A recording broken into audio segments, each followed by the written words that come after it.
It's Lisa from Essential Life, and I am going to show you a video today on how I make kale chips. I started making these about 3 or 4 years ago. I think they were demoed in my local co-op, and I just loved them. And it was just a great way to introduce the idea of turning really great, healthy greens into a snack option for my kids and my family.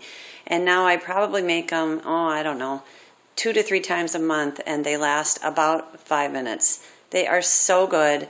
They're packed with antioxidants and kale, which probably most of you know what it is, but in case you don't, it's a really kind of a thick green leafy vegetable. It comes on a stalk like this, and what I did is just peel it off the stalk and just break it up into bite-sized pieces in the bowl.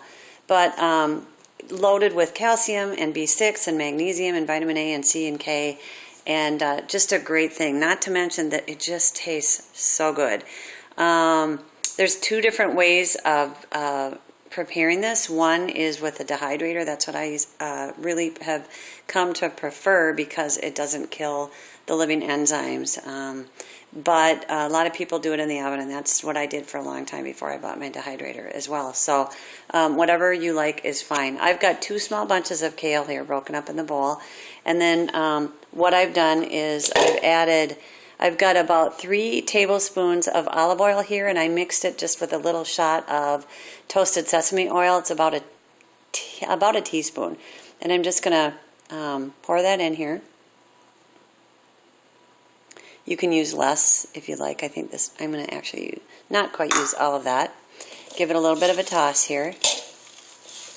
And you can kind of just tell if it looks like it's coated and shiny, then you're doing great. If it's still, the pieces are dry, then you can go ahead and add a little bit more oil. You can certainly change the oils if you like.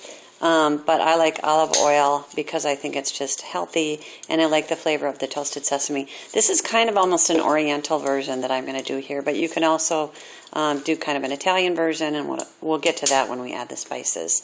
I've got an organic tamari, which is a gluten-free soy sauce here. You can also use just regular soy sauce if that's what you have.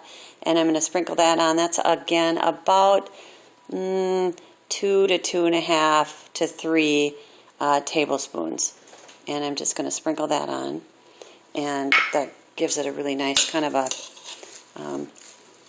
oriental, kind of a salty, nutty flavor. It's just great. Again, all of these are subject to your own taste, so whatever you like to add is fine. You could just stop with that and add a little sea salt and you'd be great, but I always have to try something a little different. That's just my personality. I'm going to sprinkle in some sesame seeds here. Love sesame, and I think it's great with the sesame oil. So I'm going to sprinkle in about 2 tablespoons of sesame seeds.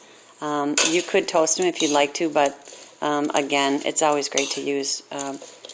Using raw is just best because it's just has higher nutritional value, and that's what I like to do. And then something that's really delicious, again, you don't have to add it, but is nutritional yeast.